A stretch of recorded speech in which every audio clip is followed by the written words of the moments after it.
Okay, we're live. How's it going, folks? Chuck Holton here. Thank you for watching The Hot Zone. Coming to you today from my home in Panama, where I am enjoying immensely a little bit of time to try to get back in shape and find my desk and spend some time talking to you all. So thank you very much for being here. We have some interesting things to talk about today. Want to talk about whether or not illegal migrants may end up electing the next president in the United States. This is what they've been talking about. This is all the big news in the U.S. If you're not here, you may say, well, this doesn't have anything to do with me, but it actually does. This is a problem that is spreading around the world with migrants on the move and flooding into first world countries everywhere from Europe to the United States. And so I wanted to talk a little bit about this because with this new SAVE Act that was just passed through the United States House, the Congress, they passed it with a party line vote pretty much. All the Republicans and only 5 Democrats voted for the SAVE Act. The SAVE Act is intended to make it more difficult for non-citizens to vote in U.S. federal elections. And one of the arguments that is being used by the Democrats is that it's already illegal for immigrants to vote. And so we don't need this. And all this is going to do is make it more difficult for they call it people of color, BIPOC, black and brown and indigenous and gay people to vote. The insinuation there is that black and brown and gay people are too stupid to get an ID card. And so it's actually a very racist or, sort of ridiculous argument that the Democrats are making. And this is something that's very popular in the United States. Most Americans are for an act that would require you to be a U.S. citizen in order to vote in our presidential elections. That's no secret. The vote that took place passed 221 to 216, just barely passed. 221 to 216, or is that right? I'm sorry, 221 to 198. 221 to 198 in the House of Representatives. Now, this doesn't necessarily mean that it is going to become law, because it still would have to pass in the Senate and it would have to go across the president's desk. The president, of course, being Joe Biden, would veto this bill. And so it was really one of those bills that was never, they knew it would never make it into law, not in today's political environment. But they went ahead and voted on it anyway, just to make everybody put themselves on the record as for whether or not it should be a law. And they showed the Democrats to be very much against it. And that gives ammunition to the Republicans when they go out campaigning during the election season. And that's really what this was all about, right? Now, here's the crazy thing. Migrants are being weaponized against us across the globe. They're being weaponized by external forces who are sending migrants to the United States, in many cases sending us their absolute worst, they're emptying their prisons in Venezuela, for example, and sending their prisoners to the U.S. because it's cheaper for them to be in the United States than it is for them to be in Venezuela. And it's bad for the United States, and so Venezuela likes that, and so they're sending their prisoners to us. That's one way that these migrants get weaponized. Mexico has been weaponizing migrants against the United States for a long time, just trying to extract concessions from us like, hey, if we don't get what we want from you, we're going to open the floodgates and let all these migrants into the U.S. So Mexico has the ability to shut down illegal migration from other countries because they all have to go through Mexico. But they will or won't, depending on the pressure that we put on them. And in this case, they're putting pressure on us. So they're weaponizing migrants against us. Russia has been weaponizing migrants against the EU for a long time, and they're doing so very much so now, to the point where, for example, in Finland has had to completely close their border with Russia, not because they're being flooded with Russians, although that did happen after the war started in Ukraine. There were a lot of Russians coming across into Finland to escape being conscripted and sent off to Ukraine. But now Russia is literally bringing in people from Africa, Somalia, places like that, and Syria and that sort of thing, and bringing them into Russia and then pushing them across the border into Finland in order to hurt Finland. Obviously, these migrants are very costly. They're, in some cases, dangerous. And so, they're weaponizing these migrants against the European Union. Belarus has been doing this against Lithuania and against Poland. This is something that's been going on for a long time. They literally will advertise in places like Iraq, come to our country and we will help you get to the European Union. And then they get them to Belarus and then they just push them across the border into Lithuania or Poland.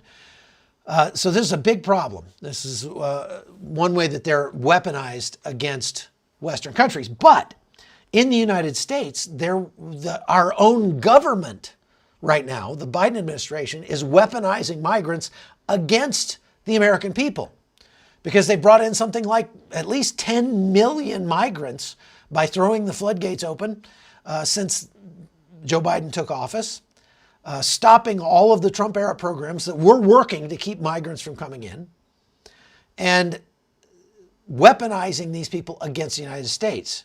There are some people that have said this is the government trying to elect itself a new people. But what we're finding is that, now a lot of people have asked, why in the world would the government do this? Why would they want all these migrants in the United States? They're costly. The Federation for American Immigration Reform estimates that, they did a study, estimate that every migrant family of 3 people or more costs the United States taxpayer about $60,000 a year in additional services, healthcare, education, law enforcement, all that kind of stuff. And so that's obviously not a good thing for America. So why would they want to do this? And there have been several reasons that have been brought up. Number one, the apportionment issue. I've explained this many times before, but when you bring people in to like a sanctuary city, then in the census that happens every 10 years, they only count the number of bodies, not the number of citizens. And they use the number of bodies that they count in order to apportion representatives in the United States House, the Congress. And so right now they believe that probably because of illegals in the United States, which now numbers something close to 30 million people, about 10% of our country almost, 8%, something like that, that about 18 seats in the U.S. Congress have flipped from Republican to Democrat because of the apportionment issue. So it's not a small issue, it's big. Tim Lab says, if we see illegal immigrants trying to vote, what can we do locally to stop it? Well, you can go to the media, you can take video, go to the media. The problem is, how are you going to prove that they're illegal migrants? They don't go around wearing a sign that say, I'm an illegal migrant. If you get them on camera admitting to be an illegal migrant, that would be important. There have been several journalist friends of mine who lately have interviewed illegals on the way to the United States, not in the U.S. yet, who have already said that they plan to vote in the upcoming election.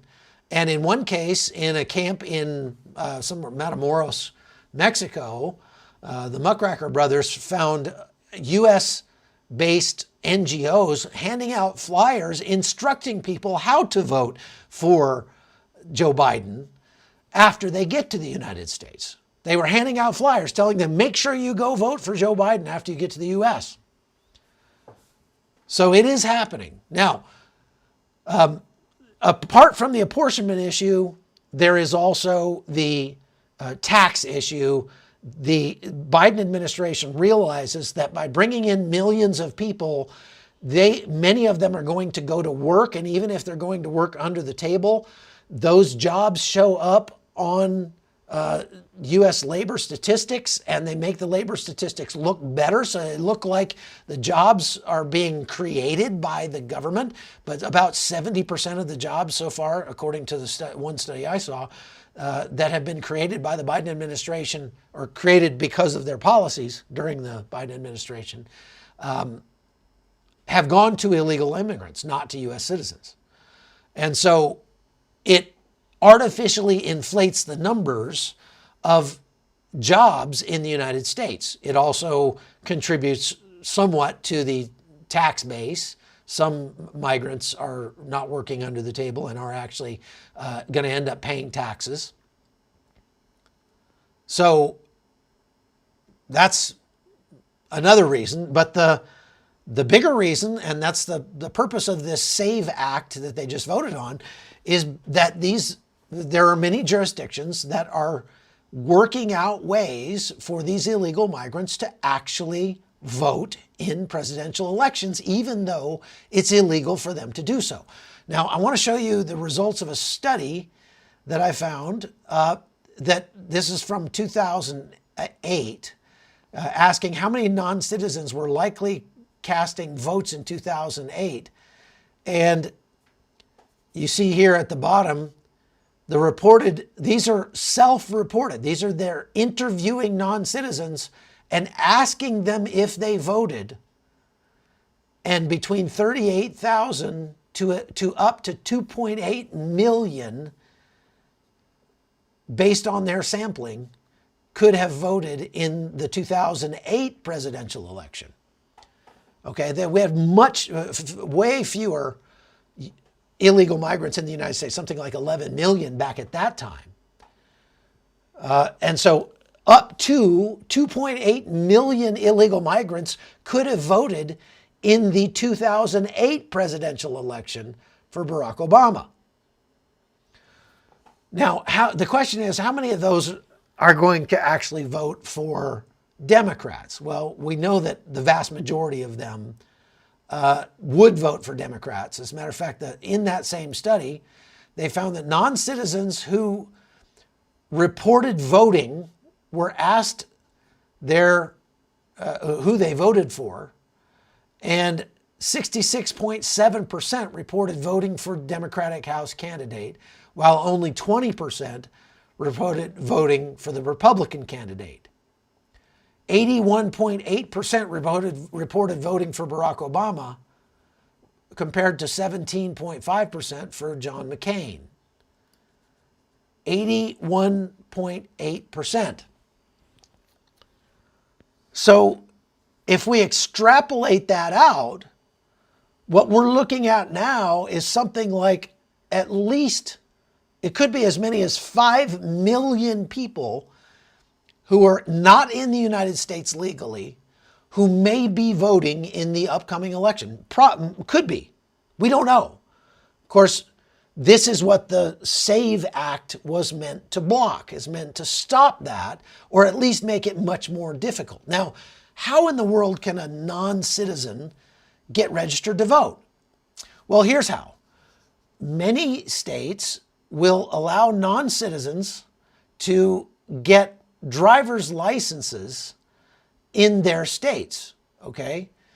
As of April 2024, I count 17 U.S. states that will allow non-citizens, including illegal immigrants, to get driver's licenses in their states. So California, Colorado, Connecticut, Delaware, Hawaii, Illinois, Maryland, Massachusetts, Nevada, New Jersey, New York, New Mexico, Oregon, Utah, Vermont, Virginia, and Washington. And then the Washington, D.C. makes 18, okay? So 18 states, well, 17 states in the District of Columbia, which will allow illegal immigrants to get a driver's license. Okay? Now, the next question it becomes, which of those states automatically register you to vote if you get a driver's license? And as it turns out, 14 of those 18 jurisdictions will automatically register you to vote when you get a driver's license. Okay? It typically includes that not all of them do this, but some of them require a special marking or code on their driver's license that shows that they're not a citizen. Some have separate processes for applications for citizens and non-citizens in order to get a driver's license. But some of them only require applicants to affirmatively attest to their citizenship status, and they don't check. So they say, do you affirm that you are a citizen? And all you have to say is, yes, I'm a citizen. Some of these people, many of them, are not even going to speak English. So they may just be checking the boxes and may not even know that they just attested that they are an American citizen. Maybe they do. Okay? So 14 states give people driver's licenses that are illegally in the United States, and some of those 14 states automatically register those people to vote when they get their driver's license. And it's just an honor system whether or not they actually go and vote. So if you're not an American citizen, you're not supposed to go and vote in the federal election. Although there are at least 4 jurisdictions I was able to find who allow those illegal immigrants to vote in local and municipal elections, which is absolutely infuriating. So that means that it's eminently possible that our next president could gain enough votes specifically from illegal immigrants who are in the United States that go to vote illegally to get to get him the presidency. Now,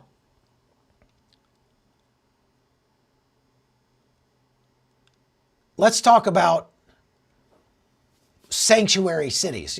People have asked now, why in the world would a city hold itself up as a sanctuary city? We want illegal immigrants to come to our city, knowing that these illegal immigrants are expensive for the city to support. I mean, we've seen cities like New York, Chicago, Los Angeles, Denver, Colorado, all declare themselves to be sanctuary cities, and now they're being overwhelmed with illegal immigrants, and they're saying, whoa, whoa, whoa, whoa, whoa, we need help. We need help. We can't support all these immigrants. They're having to put them up in hotels. They're having to put them up in shelters. They're having to feed them and give them all sorts of programs. It's collapsing their medical care systems, and their educational systems are under strain. Everything is very difficult for them. Well, they wanted them there in these, like I mentioned, in these sanctuary cities, first of all, because of the apportionment issue. So they needed them there up until the last census. But now it's going to be another, 6 more years before we have another census. And so they're complaining at this point. And so they're complaining about having them, and they're trying to push them into red districts, into Republican majority districts in order to flip those or turn them purple at least. Put the strain on the Republican areas in between the apportionment measurements that take place during the U.S. Census. They do this by limiting cooperation with Border Patrol or ICE, restricting the police from asking about somebody's status. I mean, how much sense does that make? Telling the police you can't even ask somebody if they're here legally. Well, it is against the law to be in the United States illegally, to cross into the U.S. without legal status. It is against the law to do that. The police job is to uphold the law, to enforce the law. So how could it possibly make sense for a city to tell its police you cannot ask them if they're breaking the law? And in another case, these municipalities are actually giving ID cards to all of their residents, whether or not they are legal or illegal, so the police can't tell. I mean, it makes no sense at all. But again, why would these cities want to declare themselves to be sanctuary cities? Well, when you look at the list of, there's the 20 top sanctuary cities: New York, LA, Chicago, San Francisco, Seattle, Portland, Denver, Philadelphia, Boston, Washington, D.C., Newark, New Orleans, Minneapolis, Miami, Baltimore, Austin, San Diego, Santa Fe, Oakland, California, and Providence, Rhode Island. It's the top 20 sanctuary cities. All but 2 of those are in states which Biden won in the last presidential election. They all went for Biden. Now, here's the question. Here's where it gets interesting. This is what I started to ask. I took some time this morning, did some research, and made some calculations and looked this stuff up. Here's where it really gets interesting. How many votes do you think it would have taken? How many illegals would have had to have voted in the last presidential election to flip, to allow Biden to win if, like, he wasn't going to win otherwise? And the reason I say this is I'm not an election denier necessarily, but I'll just say from my own experience reporting on the last election, I went around to several Trump rallies in the last election cycle. And they were standing room only. People lined up down the roads for miles outside the venue that couldn't even get in. People literally parking 2 miles away from the venue and walking in the heat all the way to the venue just to get there, just to be a part of it. Suffice it to say, we didn't see anything like that at any rally for Biden. So I was honestly shocked that Donald Trump did not get reelected, as were many of you. Just from what I saw. I mean, I couldn't see any way that there was enough interest in Joe Biden for him to actually have won the vote. I'm not saying that he didn't. I'm not saying it's impossible. I'm just saying that just from my personal experience, I was shocked. I was surprised. Now, I didn't go to any Biden rallies personally. I just saw them on TV, so it could have been that there were people all over the place that they weren't showing or whatever. But from what I saw on television, it just didn't look like there were that many people that were interested in going. Maybe they just figured, whatever. I don't. Maybe it was still COVID, whatever. I don't. But man, I tell you what, there was a lot of excitement around Donald Trump in that election.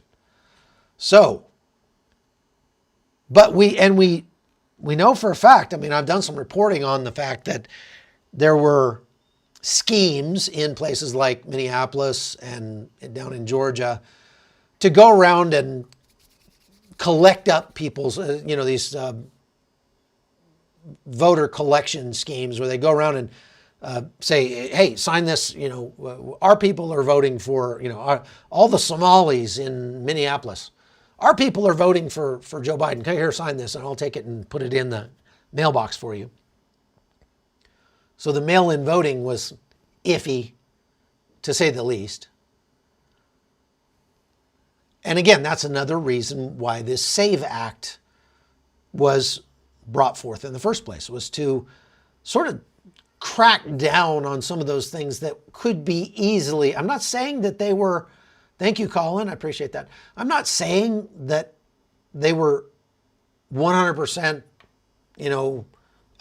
being used to cheat the system. I'm just saying that they very easily could be used to cheat the system. And the truth is, it's hard to tell. It's hard to know for sure. And so we've spent the last 4 years arguing over whether or not there was massive fraud in the last election, because we don't have it nailed down to make it very easy to to know whether or not there was any cheating, anything, sideways going on with the election. So in the 2020 election, Joe Biden won 306 electoral votes and Donald Trump got 232. To flip that result, Trump would have needed at least 38 additional electoral votes to reach the 270 threshold. Actually, would have needed just a little bit more to win. So here's the thing that is kind of mind-boggling.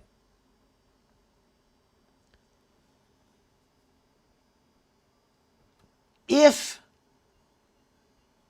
I'm not saying it happened, I'm just saying if, so don't cancel me, YouTube. I'm not engaging in a conspiracy theory here. I'm engaging in a what if. But if there were some illegals that voted, how many illegals would have had to have voted if they voted in just the right places, just the right states, if they were able to spread them around and get them to vote in just the right states? How many illegals would have had to have voted in order to flip the result from Trump to Biden? Well, according to the research I did this morning,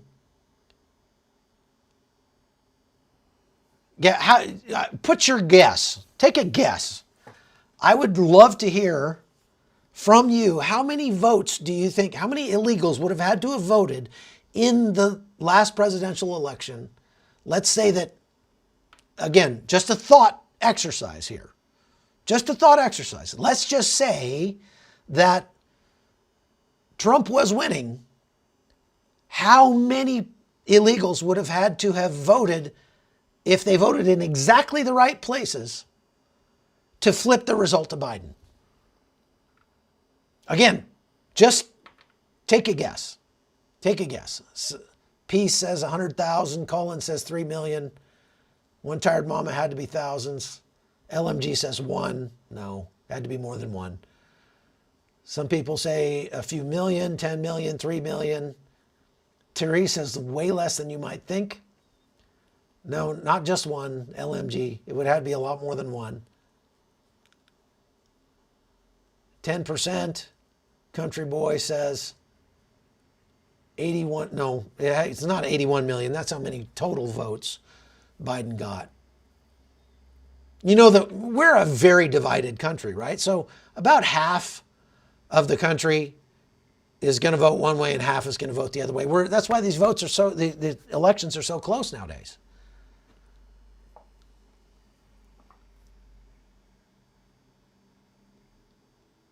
%, 300,000, half of 81 million. Okay.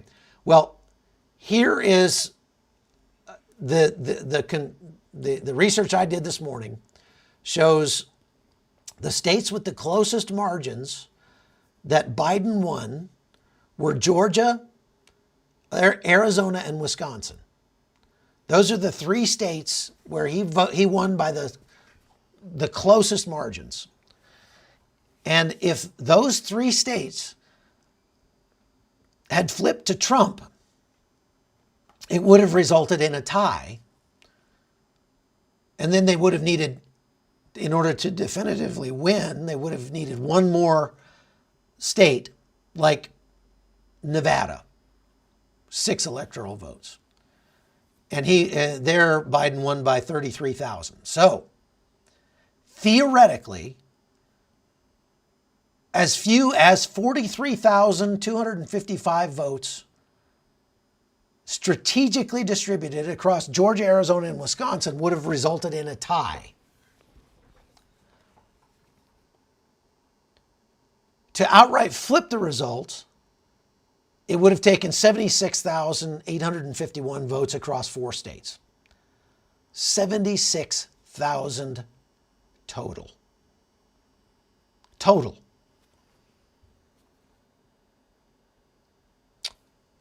Now, this is asking the question a little bit different way, obviously, because this is, what would it have taken for Trump to have won? But it works in the reverse, right? This means that again, this is all theoretical, but had there been 77,000 illegal people voting, if they voted in the right places, they could totally have flipped the last election. And so this serves as a warning to America that we don't need a lot of illegals voting to totally skew the election. It doesn't take that many. Now, I went on to do more research, and again, looking at the states that are sanctuary cities, again, only 2 of those cities are not in states that Biden won. So if you look at the total number of migrants that are in those cities that are of voting age, the potential number of people who could have voted illegally in the last election numbers in the millions. Could have literally been millions of them. And we haven't bothered to check. We didn't bother to stop them,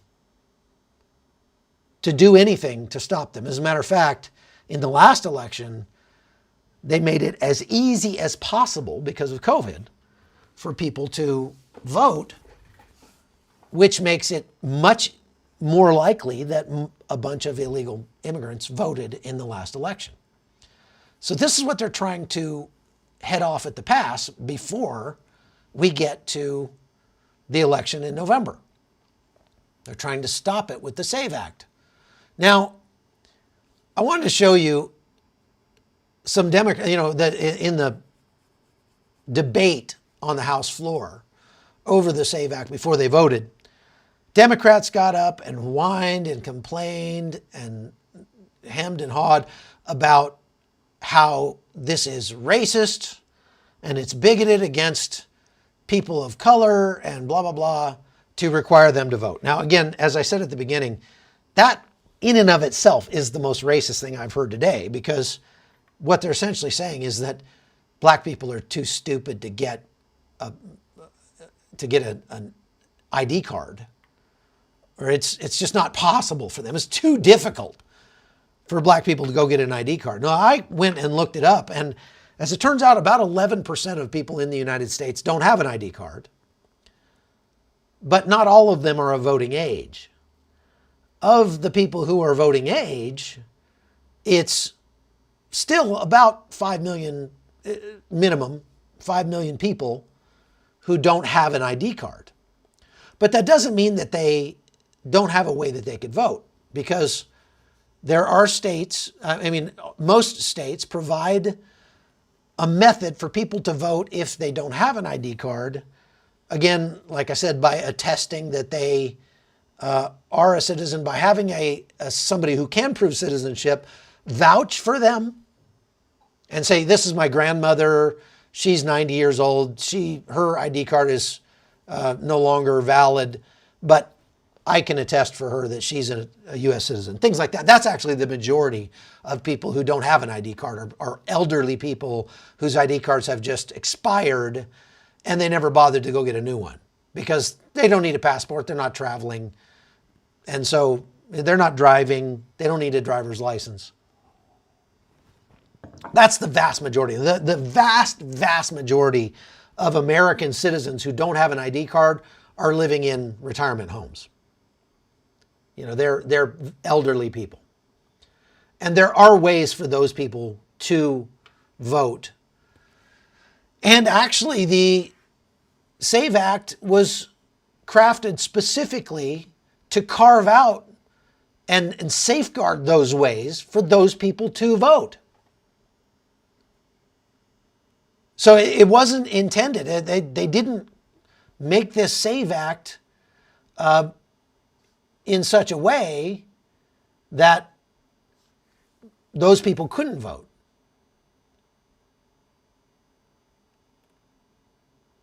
Now, Biden obviously, like I say, has opposed this very much. They're calling it the Great Replacement Theory now in legislation form.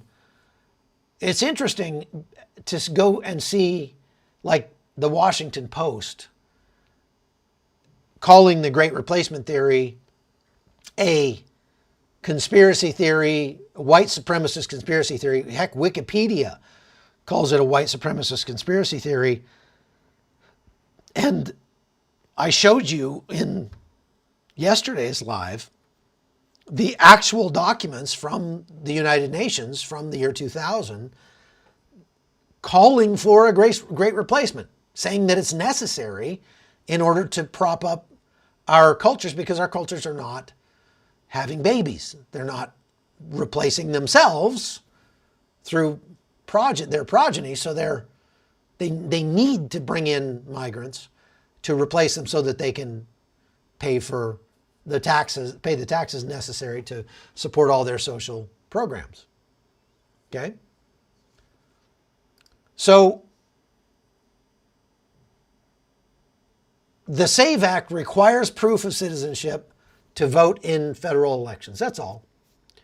And it carves out certain exceptions for people who cannot get an ID card because they're homebound or whatever.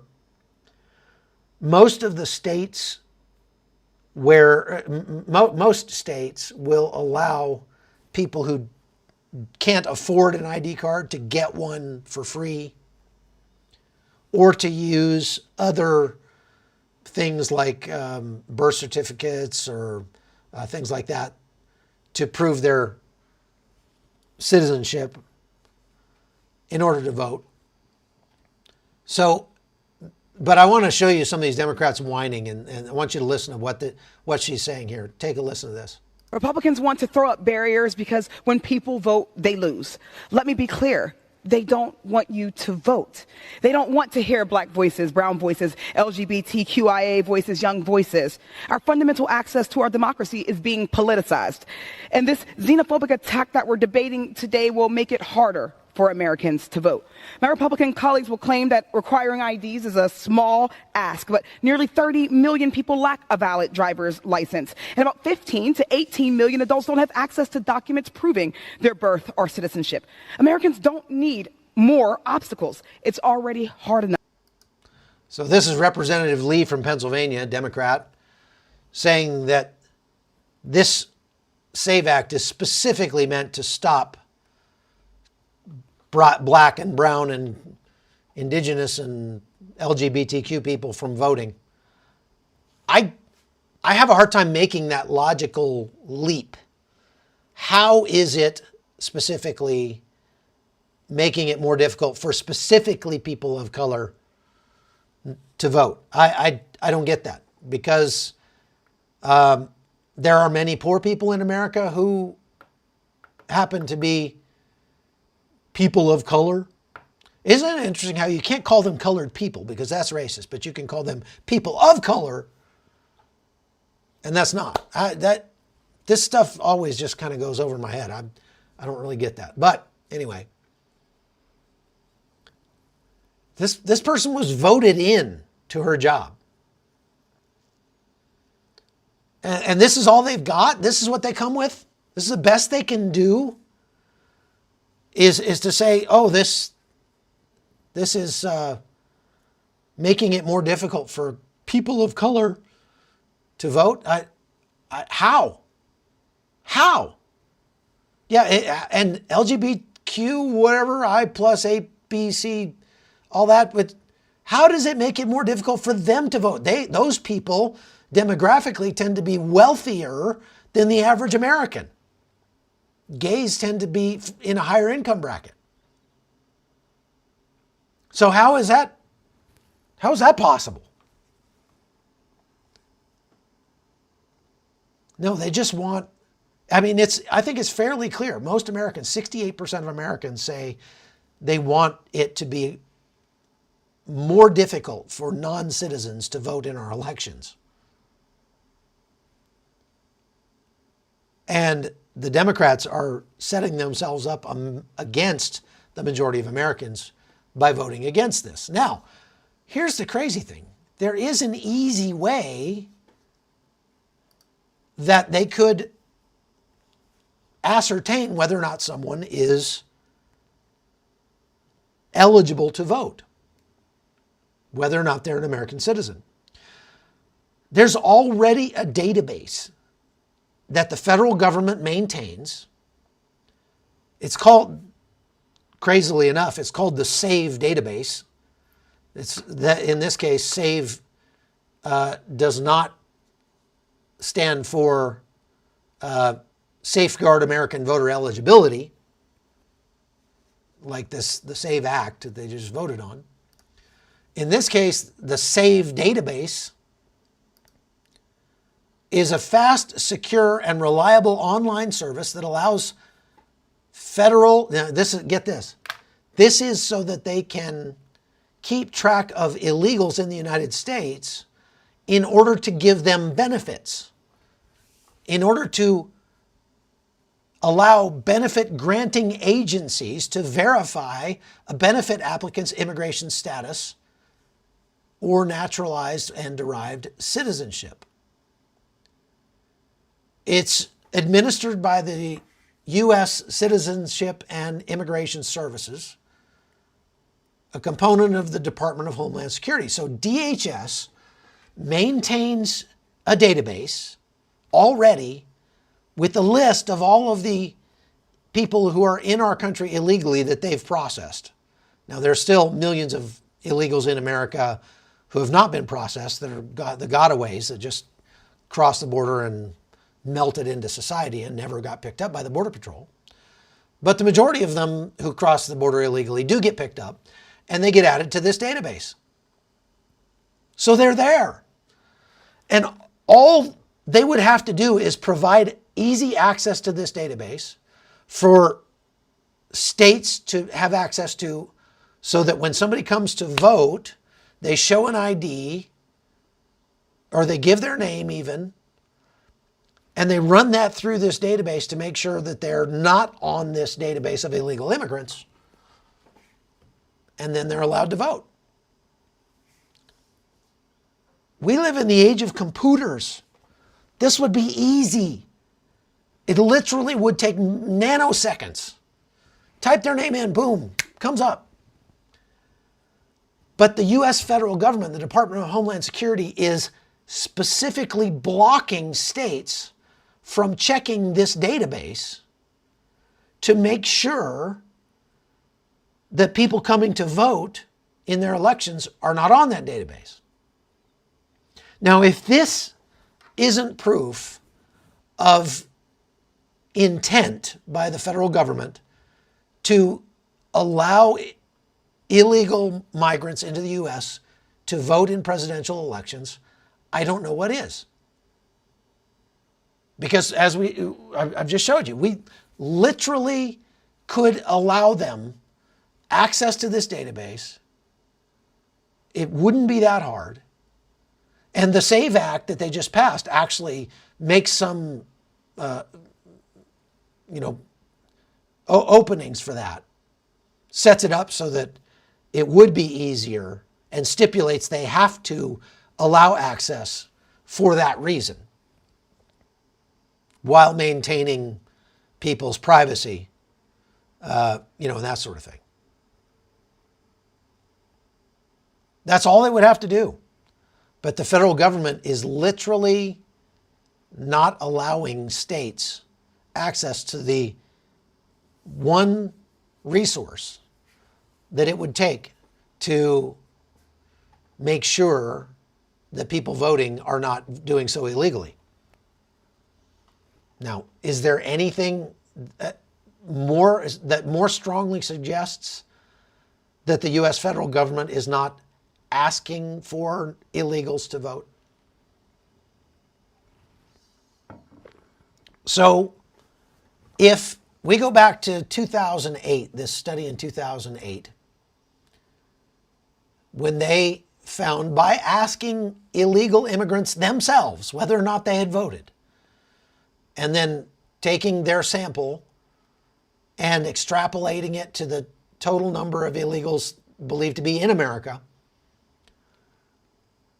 at least at that time, in 2008, at least 38,000 and as many as 2.8 million maximum illegals voted in the 2008 presidential elections.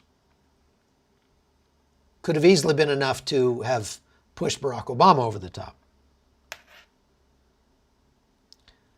Now, we have 3 times as many illegal immigrants in the United States, and the U.S. federal government doing everything it can to ensure that they could vote if they wanted to, and there's no way for us to find out.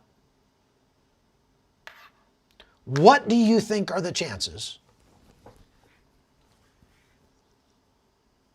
that there will be enough illegal immigrants voting in the next presidential election to sway the election? What do you think are the chances? I'm not going to speculate, but it could be pretty good. It could be pretty high. So what can we do about this?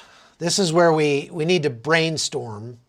First of all, we need to support organizations that are going to try to ensure that the voting process is clean. We need observers in every polling place. And there are organizations out there that are working to put this together. It's interesting to me that the United States sends observers to other countries' elections around the globe to verify whether or not those elections are fair and free. We send people to Iran, we send people to Venezuela, to, Lebanon, Iraq, Afghanistan, places like that. And we hold ourselves up as the ones that, we're doing this because we know what a fair and free election looks like. But I think what we've shown today is, if not proof that illegals are voting, at least we've shown proof that Democrats want illegals to be voting in our elections. I'm not sure that there's any other explanation.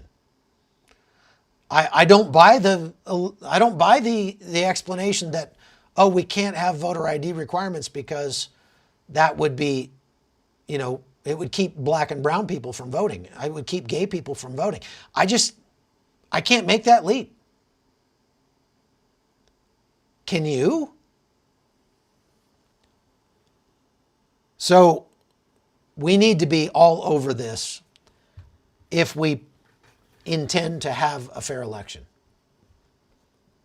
I'm not telling you who to vote for, but I'm telling you that if you intend to have a fair election, this is a very important issue. Okay. Now, what questions do you have? You see a lot of people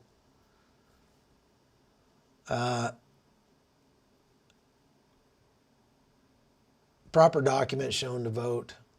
Call Congress and sign the petition. Yep. Yep. I highly recommend that. Harsh says, is that a Rode mic you're using? No, this mic I'm using today is something I got in Thailand, and it's called a Hollyland, Holllyland mic. I like it because it's so tiny. I have a DJI mic, and I have the Rode mics. The Rode mics are much bigger. You see the difference? Look at the difference in size between these mics. It's a huge difference. The Hollyland mic comes with 2 of these little things in a charging case, and works pretty well.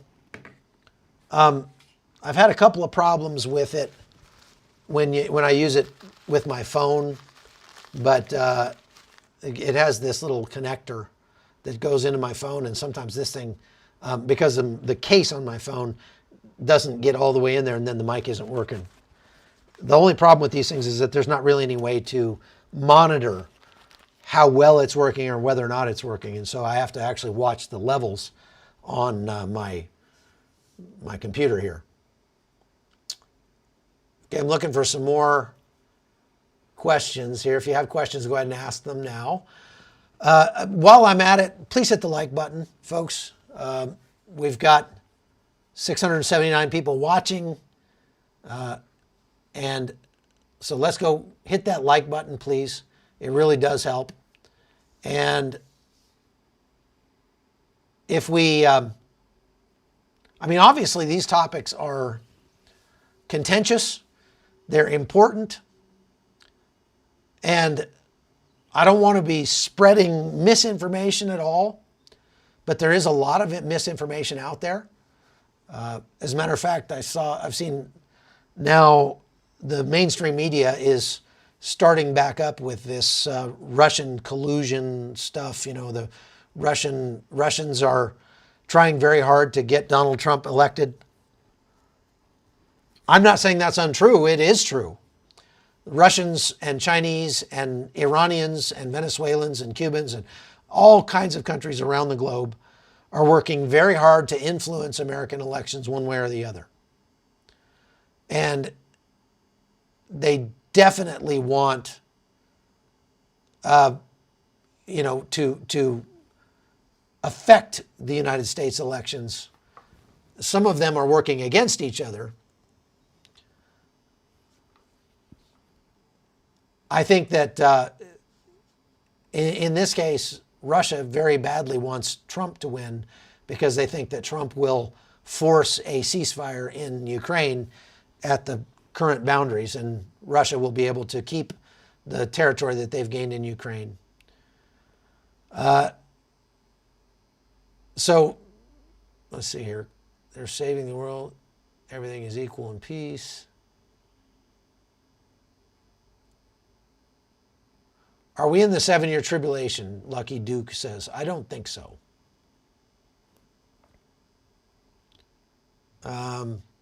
Poor people are just as smart as rich people. Joe Biden. What? I'm not sure what you're saying there.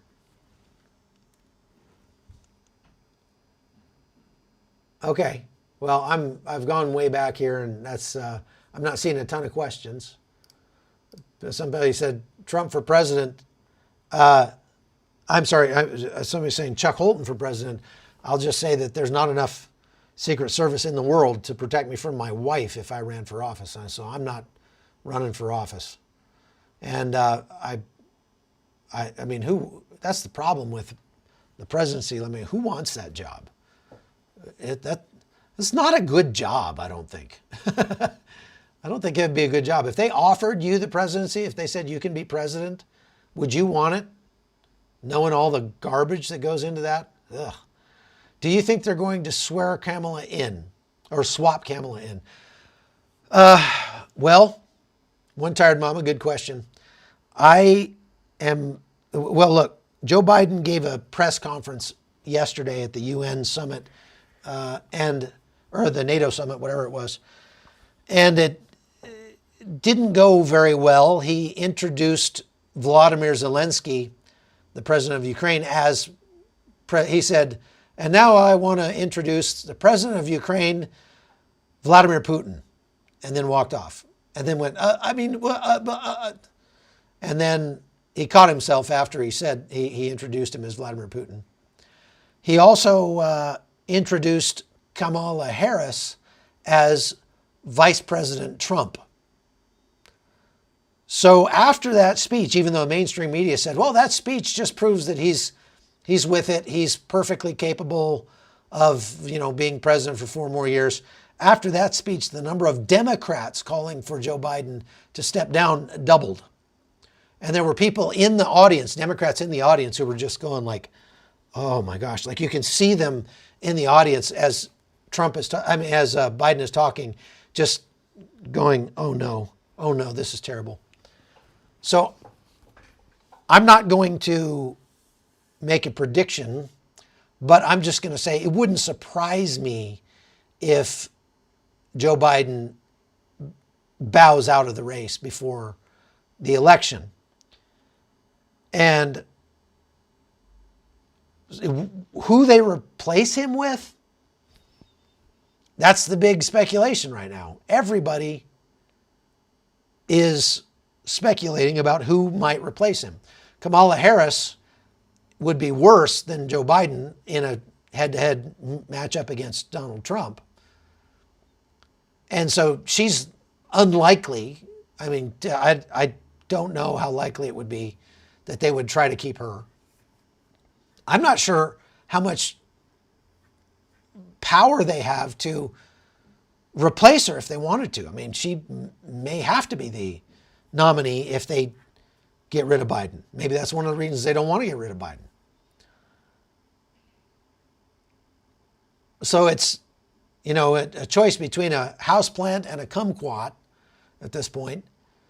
Gavin Newsom desperately wants to be president. He's even less likable than Kamala Harris. Oh my gosh, that guy. Woo. I don't think there's not one person on planet Earth that doesn't see him as a outright communist. A lot of people have floated Michelle Obama, and I'll say that if Michelle Obama were to run, she would win, most likely. But she keeps saying she's not interested. She doesn't want to do it. Hillary Clinton is jumping up and down going, oh, me, over here, me. But she lost to Trump already once. And so that rematch might not go well for them. It's just, unless they come up with somebody just completely out of left field, like Oprah or something, it's not looking good. But that's kind of what I'm talking about in this live today, is that no matter who is on the ticket, no matter who is running, we have a bigger problem with the U.S. elections, and that is how to ensure that only people who are legally allowed to vote are voting. That's the biggest problem. Don't you expect an open convention in Chicago? Perhaps. Likely. I thought I saw another question back there. Let's see. Would the illegals collecting amenities from more than one state be able to vote in those states as well? Well, the programs that they sign up for in multiple states are usually programs that are administered through churches or NGOs. And those churches or NGOs, I don't think would make it more likely that they could vote in multiple states. I guess it's not impossible, but I don't think that's super likely. Let's see here. Could this have also happened in France? No, I think they did something different in France because France has a different system. But I did read that that in France, they conspired together to work. Basically, the hard left communists and the Muslims came together, even though they don't agree on much, to vote for candidates other than Marine Le Pen so that Marine Le Pen would not get in as the new prime minister.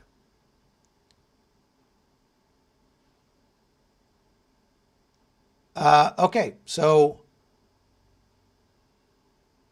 I think that AOC, because why not? At this point, Idiocracy, the movie, is coming true day by day. It's just incredible. Incredible. So, keep praying for America. I think we should pray that God would not only thwart the plans of evil men, but that God would expose the plans of evil men. And that is especially pertinent in this case. All right, well, thank you very much for watching today. I am going to do a live on CBN's YouTube today because they asked me to about the closing of the Darien Gap, the new president here in Panama. I think I might have already done one of those, in which case it'll be about Israel. So if you go over to CBN's YouTube channel, CBN News, I will be live over there here in a couple hours, and we'll do another live there. I highly recommend that you subscribe to my channel here on YouTube. That's helpful. But even more importantly, please go to chuckholton.com and subscribe there. You don't have to pay to do that, but you can go there and get access to a lot of the background information that I draw on to do these lives, a lot of the research that I do, videos that I'm not allowed to show on YouTube for various reasons, and other things like that that make it worth your while to follow me over there.